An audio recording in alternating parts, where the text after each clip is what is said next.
Hello मेरे प्यारे viewers. आज की मूवी एक सर्वाइवर थ्रिलर मूवी है। जैसे ही मूवी स्टार्ट होती है हमें मूवी का मेन कैरेक्टर दिखाया जाता है। इसका नाम सियोंग होता है। सियोंग की माँ उसे कुछ पैसे देती है ताकि वो उसकी बेटी को डिनर पर ले जा सके, क्योंकि उसकी बेटी का आज बर्थडे था। सियोंग को कुछ और पैसों की जरूरत होती है, इसीलिए वो अपनी माँ का एटीएम कार्ड चुरा लेता है। चुराने के बाद वो एटीएम से सारे पैसे निकाल लेता है और एक हॉर्स रेसिंग में सारे पैसे लगा देता है। लकीली वो 4 मिलियन वांग्स जीत जाता है। पैसे जीतने के बाद उसने जिस कंपनी से कर्जा लिया था उस कंपनी के लोग इसे पकड़ लेते हैं। पैसे देने जब वो जेब में हाथ डालता है तो उसकी जेब में एक छेद होता है और पैसे गायब होते हैं। तभी सियोंग को ख्याल आता है कि आते वक्त उसकी एक लड़की से टक्कर हो गई, उस लड़की ने इसकी जेब काट ली है। पूछने पर सियोंग के पास पैसे ना मिलने की वजह से वो लोग उसे साइन कराकर 30 दिन का वक्त देकर निकल जाते हैं। अब सियोंग कैसे भी करके पैसे इकट्ठा करके उसकी बेटी को डिनर पर ले जाता है। रात को उसकी ट्रेन मिस हो जाती है और वो रेलवे स्टेशन पर बैठा होता है। अभी एक आदमी वेल ड्रेस होकर उसके पास आकर बैठता है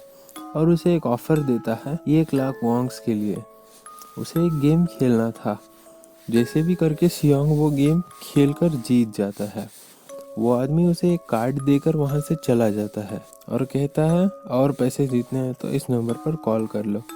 अब जैसे ही सियोंग घर पर जाता है तो उसकी माँ उसे कहती है कि उसकी बेटी को उसकी एक्स वाइफ न्यूयॉर्क लेकर चली जाएगी। यहाँ हमें पता चलता है कि सियोंग का डाइवोर्स हो चुका था।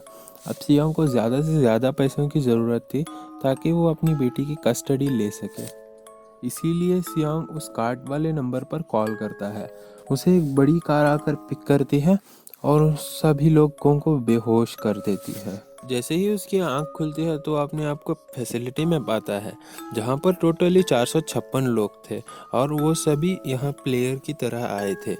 उन सभी को यूनिफॉर्म पहनाया गया था। इनकी निगरानी एक लीडर कर रहा था, उसका नाम होता है फ्रंटमैन। इन सभी लोगों में एक चीज बहुत कॉमन थी, इन सभी लोगों ने बहुत सारा कर्जा ले रखा था। यहाँ पर सियोंग एक बूढ़े आदमी से मिलता है जिसका नंबर 1 होता है। उस बूढ़े आदमी को ब्रेन ट्यूमर था, इसीलिए वह यहाँ खेलने आया था। अब यहाँ दो प्लेयर्स के बीच फाइट होने लगती है, जिसमें लड़के का नाम जैंग होता है और लड़की का नाम साइब्यूग होता है। यहाँ साइब्यूग वही लड़की होती है जिसने सियोंग के पैसे चुराए थे, यानी उसने उसकी जेब काटी थी। सियोंग उसे देखते ही पहचान लेता है और उससे अपने पैसे मांगने के लिए जाता है। तभी वहाँ कुछ गार्ड्स आ जाते हैं जिन्होंने पिंक कलर के ड्रेस पहने थे और उनके फेसेस पूरी तरह से कवर्ड थे। गार्ड्स उन लोगों से कहते हैं कि तुम्हें यहाँ टोटल 6 गेम्स खेलनी होंगी और जो विनर होगा उसे बहुत सारे पैसे मिलेंगे, और इनसे यह कहकर वो लोग कॉन्ट्रैक्ट साइन करा लेते हैं। अब इस कॉन्ट्रैक्ट में 3 मेन रूल्स थे। पहला रूल होता है कि कोई भी प्लेयर अपनी मर्जी से गेम छोड़कर नहीं जा सकता था। दूसरा रूल ये होता है कि जो भी प्लेयर खेलने से मना करेगा उसे एलिमिनेट कर दिया जाएगा। और तीसरा रूल ये होता है कि अगर मेजॉरिटी गेम खेलना नहीं चाहती तो वो लोग छोड़कर जा सकते हैं। और उनके मुताबिक एलिमिनेट का मतलब क्या होता है ये लोग हम आगे ही पता कर सकते हैं। अब यहाँ सियोंग को अपने बचपन का दोस्त जैंगू मिलता है, जो कंट्री के बाहर चला गया कोई बिजनेस करने के लिए।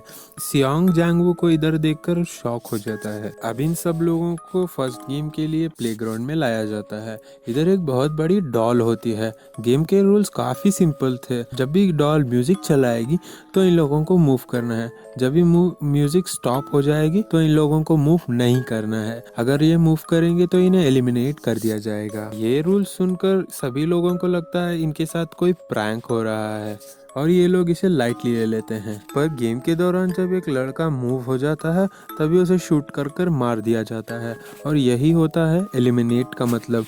अब यह देखकर सभी लोग पैनिक हो जाते हैं और इधर उधर भागने लगते हैं।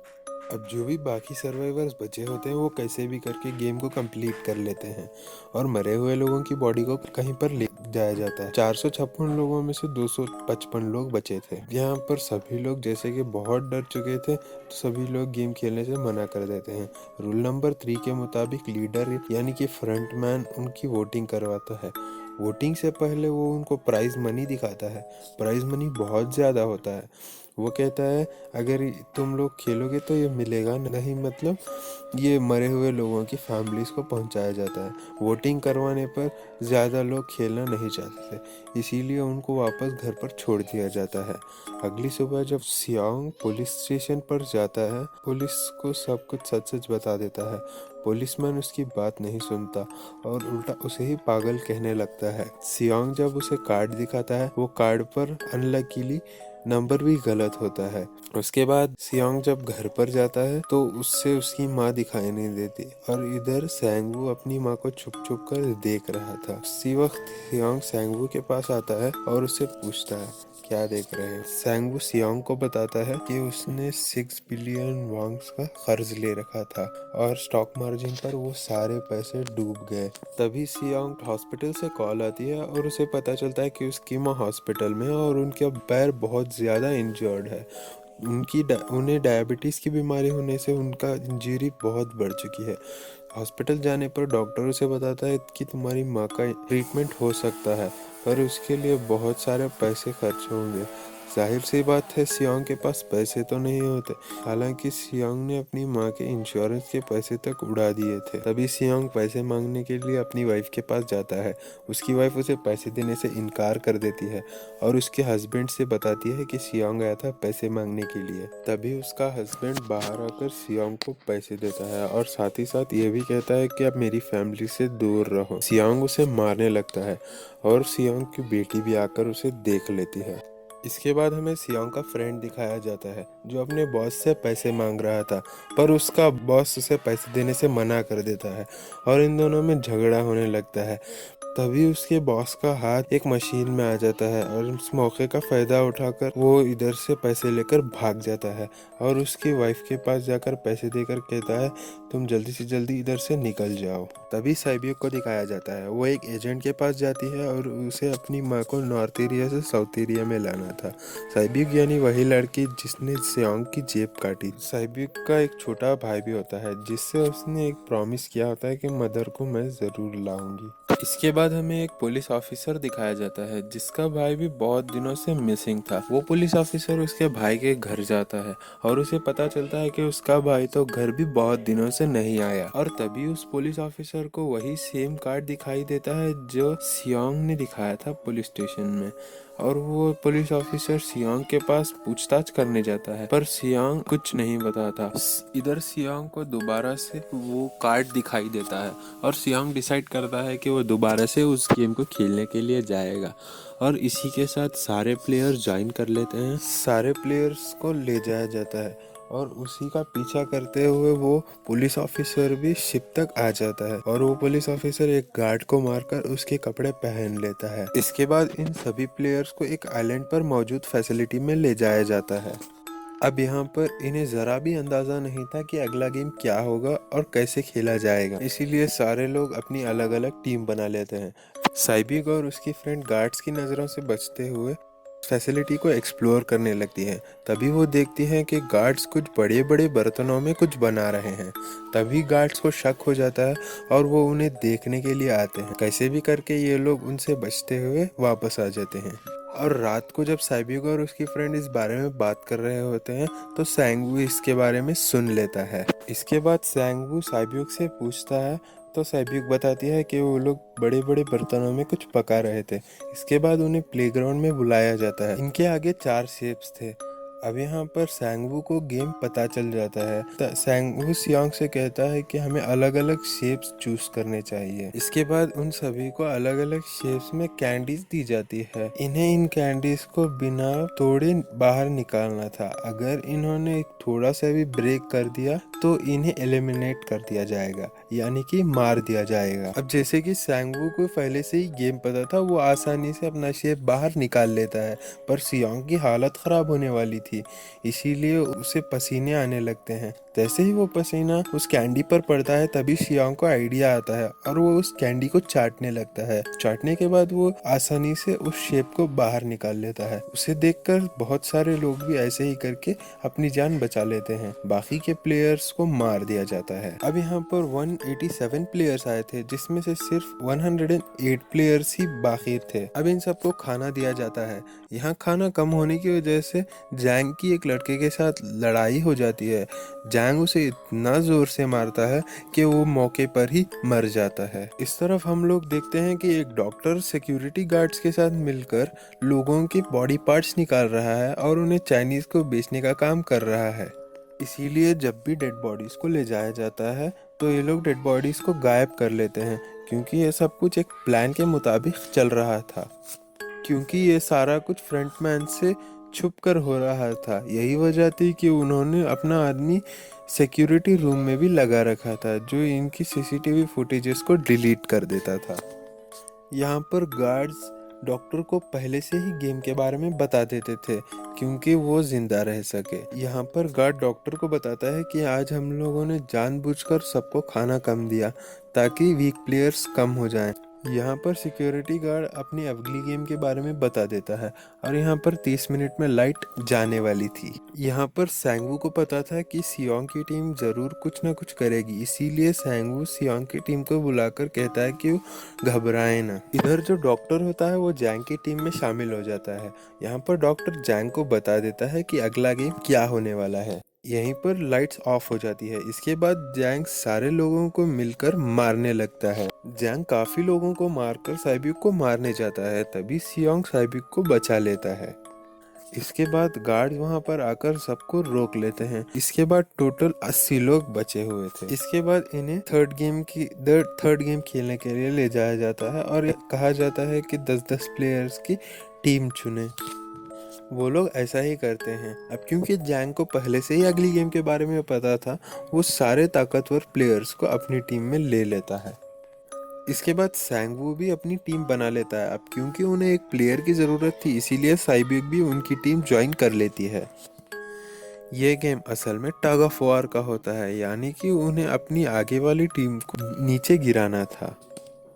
इसके बाद गेम स्टार्ट हो जाती है और जैंग की टीम इस गेम को आसानी से जीत जाती है। इसके बाद बारी होती है सैंगवू के टीम की। प्लेयर नंबर 1 उन्हें बताता है कि मैंने पास्ट में बहुत सारे टग ऑफ वॉर गेम खेले हैं, मैं तुम्हें असिस्ट कर सकता हूँ। तभी वो प्लेयर 1 की बोली बातों पर गेम खेलते हैं और किसी भी तरह करके जीत जाते हैं। इसके बाद दिखाया जाता है कि फिर 30 मिनट बाद फिर से लाइट जाने वाली है। सैंगवू कहता है रेडी रहना और एक एक जाकर पहरा देंगे। जैंग की टीम में बहुत सारे चालाक लोग थे, इसीलिए जैंग को खुद ही डर होने लगता है कि उसकी टीम उसे ही कहीं रास्ते से न हटा दे। दूसरी तरफ डॉक्टर और गार्ड्स मिलकर बॉडी पार्ट्स निकाल रहे थे। इन गार्ड्स को डिलीवर करने जाना था गार्ड नंबर 28 और गार्ड नंबर 29 को। तभी ये सब लोग बात करने लगते हैं कि इस डेड बॉडी में तो सिर्फ एक ही किडनी है और ये सब लोग इसे एलियन कहने लगते हैं। इसमें से जो गार्ड नंबर 29 होता है वो कोई और नहीं ऑफिसर था जो अपने भाई की तलाश में यहाँ आ गया था। ये सब बातें सुनकर ऑफिसर को शक होने लगता है कि शायद ये लोग मेरे भाई के बारे में ही बात कर रहे हैं, क्योंकि उसके भाई की भी एक ही किडनी थी। अब गार्ड नंबर 28 और 29 वहाँ से पार्ट्स लेकर चले जाते हैं डिलीवर करने के लिए। रास्ते में ऑफिसर नोट करता है टनल पर बॉम्ब लगा हुआ है। वो जब उससे नंबर 28 से पूछता है तो 28 बोलता है कि जब हम यहाँ से जाएंगे तो इससे सारी फैसिलिटी ब्लास्ट हो जाएगी। अब वो ऑफिसर गार्ड नंबर 28 से और इंफॉर्मेशन लेने की कोशिश करता है, इसीलिए गार्ड नंबर 28 को शक हो जाता है और वो उसे मास्क हटाने के लिए कहता है। ऑफिसर मास्क हटा देता है, नंबर 28 को गन पॉइंट पर ले लेता है और उसे इंफॉर्मेशन लेकर उसे शूट कर देता है। इधर वो डॉक्टर गार्ड से अगली गेम के बारे में पूछता है, पर गार्ड्स को भी अगली गेम के बारे में कुछ नहीं पता होता, इसीलिए डॉक्टर बहुत गुस्सा हो जाता है और उन्हें मारने लगता है। और लड़ाई में डॉक्टर एक गार्ड को मार देता है और भागने लगता है और दूसरा गार्ड भी उसका पीछा करता है। डॉक्टर भागते भागते प्लेग्राउंड में आ जाता है। यहाँ पर दूसरा गार्ड भी आया था। तभी उधर फ्रंटमैन आ जाता है और उस गार्ड और डॉक्टर दोनों को भी मार देता है। और फ्रंटमैन को पता चल जाता है कि इधर क्या चल रहा था। वो रूम में जाकर देखता है तो एक और गार्ड की लाश दिखाई देती है। और नंबर 28 की बॉडी के पास जब फ्रंटमैन जाता है तो उसे पता चल जाता है कि फैसिलिटी में कोई और घुसकर आ गया है। और इधर वो ऑफिसर गार्ड नंबर 28 के बताए इन्फॉर्मेशन की बदौलत उधर जाता है। ऑफिसर फाइल्स चेक कर रहा होता है विनर्स में, तो उसे उसके भाई की फोटो दिखाई जाती है, यानी उसका भाई भी कभी इस गेम का विनर रह चुका है। दूसरी तरफ सभी पार्टिसिपेंट्स को गेम नंबर 4 पर ले जाया जाता है। उधर उनसे कहा जाता है कि अपना अपना पार्टनर चूज कर लीजिए। सभी लोगों को उनके पार्टनर्स मिल जाते हैं, बट साइब्यूक की फ्रेंड को उसका पार्टनर नहीं मिलता, इसीलिए वो गार्ड उसे वही रूम पर छोड़ देते हैं। और सभी प्लेयर्स को 10-10 मार्बल्स दी जाती हैं। ये गेम ऐसी होती है कि आगे वाले प्लेयर को अपने ओपोनेंट से मार्बल्स लेने थे बिना कोई जोर जबरदस्ती किए। अगर अगले वाले प्लेयर के पास मार्बल्स नहीं होंगे तो उसे एलिमिनेट कर दिया जाएगा, यानी कि मार दिया जाएगा। सैंगू और सियोंग का फ्रेंड ऑर्डन इवन का गेम खेलते हैं, जिसमें उन्हें गेस करना था सामने वाले के हाथ में कितनी मार्बल्स हैं। इसमें वो सियोंग का दोस्त हार जीत जाता है, पर सैंगू उससे धोखे से सारे मार्बल्स ले लेता है। जब सियोंग के दोस्त के पास कुछ मार्बल्स नहीं होते तो उसे मार दिया जाता है। इधर सियोंग को दिखाया जाता है जो बूढ़ा आदमी था उसकी हालत बहुत ख़राब होती है, इसीलिए वो इधर उधर घूम रहा था। तभी सियोंग उसे मना लेता है गेम खेलने के लिए। अब सियोंग और वो बूढ़ा आदमी दोनों भी सेम ऑर्डर इवन का गेम खेलते हैं। इधर वो बूढ़ा आदमी सियोंग के सारे मार्बल्स जीत जाता है, पर आखिरी में वो जिन मार्बल को चूज किया था वो उन्हें भूल जाता है, इसीलिए सियोंग उसके सारे मार्बल्स धोखे से ले ले। पर यकीन मानिए वो बूढ़ा आदमी बहुत चालाक था। उसने एक मार्बल छुपा कर रखी थी और वो दोबारा से इधर उधर घूमने लगता है, पर सियोंग उसे दोबारा से मना लेता है। और यहाँ पर बूढ़ा आदमी कहता है कि मुझे पता है तुमने सारे मार्बल मुझसे धोखे से लिए, मुझे पता था। वो बूढ़ा आदमी कहता है कि मुझे सब पता था, मैं पागल बनने की एक्टिंग कर रहा था। तभी ये सुनकर सियोंग को उस आदमी पर तरस आ जाता है और वो उसे सारे मार्बल्स दे देता है। तभी साइब्यूग और उसकी फ्रेंड गेम खेलते हैं कि सबसे आगे जिसकी मार्बल जाएगी वही जीतेगा। तभी साइब्यूग की फ्रेंड सारे मार्बल्स नीचे ही गिरा देती है। वो कहती है कि साइब्यूग अगर मैं मर गई तो मेरे साथ कोई रहने वाला नहीं है, पर अगर तुम मर गई तो तुम्हारा भाई है तुम्हारे पीछे। इसीलिए वो लड़की साइब्यूग को जिता देती है और वो लोग साइब्यूग के इस फ्रेंड को मार देते हैं। जब वो सब लोग वापस आते हैं, यहाँ पर जैंग को दिखाई देता है कि साइब्यूग की वो वाली फ्रेंड वहाँ पर बाहर बैठी है। उसके साथ कोई प्लेयर नहीं था, इसीलिए गार्ड्स ने उसे वहीं पर छोड़ दिया था। अब हमें यहाँ पर ये पता चलता है कि साइब्यूग की ये वाली फ्रेंड जैंग की भी कभी दोस्त हुआ करती थी, पर इनके बीच में कुछ झगड़ा होने की वजह से ये लोग अलग हो गए। यहाँ पर साइब्यूग की वो वाली फ्रेंड जैंग को बुली करने लगती है। तभी फ्रंटमैन को उस ऑफिसर की आईडी कार्ड मिल जाता है। तभी फ्रंटमैन को पता चलता है कि उसके सारे वीआईपीज आ चुके हैं। तभी फ्रंटमैन उन्हें लेने के लिए चला जाता है और सारे वीआईपीज को उनके रूम में लाया जाता है। और इसके बाद फ्रंटमैन वीआईपीज के आने की खबर एक और आदमी को जाकर बताता है, और यही आदमी मेन होता है। ये हम आगे जानेंगे ये आदमी कौन है। इसके बाद सारे प्लेयर्स को 4वें गेम के लिए लाया जाता है, जहां पर 16 नंबर्स होते हैं और वो सभी प्लेयर्स अपना अपना नंबर ले लेते हैं। आखिर में सियोंग के पास 1 नंबर और 16 नंबर की जर्सी होती है। सियोंग अगर 1 नंबर चूज करेगा तो वो मुश्किल में पड़ जाएगा, इसीलिए वो 16 नंबर चूज कर लेता है और इन्हें अगले गेम पर ले जाया जाता है। ये गेम ऐसा था कि इन्हें ब्रिज की दूसरी साइड जाना है, मगर ब्रिज से जाने के लिए इनके पास 2 ग्लास थे। एक होते हैं टेम्पर्ड ग्लास और दूसरे होते हैं नॉर्मल ग्लास। गेम स्टार्ट होता है और एक एक करके सारे लोग मरने लगते हैं। एक टाइम ऐसा आता है कि जैंग को जाना था, मगर जैंग जाने से इनकार कर देता है, पर साइब्यूग की वो वाली फ्रेंड जैंग को लेकर नीचे कूद जाती है। तभी उनमें से एक आदमी होता है जो ग्लास फैक्ट्री में बहुत पहले से काम कर रहा था। वो आगे वो बताता है, वो सियांग को बताता है कि मुझे ग्लास के बारे में पता है, रुको मैं देखकर बताता हूँ। तभी फ्रंटमैन को ये बात पता चल जाती है और वो लाइट्स ऑफ करवा देता है ताकि वो गेम में चीट ना कर सकें। और लास्ट में उनके पास टाइम ना बचने की वजह से वो लोग जल्दी जल्दी करके ग्लास पार करने लगते हैं। आखिर में सिर्फ 3 प्लेयर्स बचते हैं और वो सारे ग्लास एकदम से ब्लास्ट होते हैं। सभी लोगों को इंजरी होती है, पर सबसे ज्यादा साइब्यूक को इंजरी लग जाती है। उधर उस ऑफिसर ने एक सर्वेंट को मारकर उसकी जगह खुद ले ली थी। तभी एक वीआईपी को उस पर शक होता है और वो उसे मास्क काटने के लिए कहता है। तभी ऑफिसर कहता है मैं मास्क काटूंगा, पर इधर नहीं, उधर जाके। तभी वो काट के उस वीआईपी को मारकर वहां से भाग जाता है। फ्रंटमैन को इस बात की खबर लगती है और वो उसका पीछा करने लगता है। तभी वो एक दूसरे आइलैंड पर जाते हैं। यहाँ पर वो ऑफिसर अपने सीनियर्स को कॉल करने की कोशिश करता है, पर सिग्नल ना होने की वजह से उसका कॉल नहीं लग पाता। तभी फ्रंटमैन उस ऑफिसर को पकड़ लेता है और उनके साथ चलने के लिए कहता है। तभी वो ऑफिसर फ्रंटमैन को ही गोली मार देता है और फ्रंटमैन ने ऑफिसर को गोली मार देता है। फ्रंटमैन जब मास्क निकालता है तो वो कोई और नहीं, उस ऑफिसर का भाई होता है। फ्रंटमैन गोली मारते ही ऑफिसर पानी में गिर जाता है। ग्लास लगने की वजह से साइब्यू काफ़ी इंजर्ड हो चुकी थी और उसका बुरा हाल हो रहा था। इसके बाद तीनों सर्वाइवर्स को डिनर के लिए ले जाया जाता है और उन्हें अच्छा खाना दिया जाता है। उनके आगे एक नाइफ रख दी जाती है। इससे हमें यह पता चलता है कि इन तीनों में से आज कोई एक मरने वाला है। तभी सियोंग नोटिस करता है कि साइब्यू की हालत काफ़ी ख़राब है। सियोंग कहता है कि टेंशन मत लो, हम लोग साथ में मिलकर सैंगवू को हरा देंगे और सारे पैसे आधे आधे करके बांट लेंगे।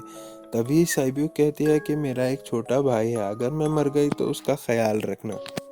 जब वो मदद लेकर आता है तब तक सैंगवू साइब्यू को मार चुका था। फिर नेक्स्ट डे उन दोनों को गेम नंबर 6 यानी कि लास्ट गेम पर ले जाया जाता है। इस गेम का नाम होता है स्क्विड गेम।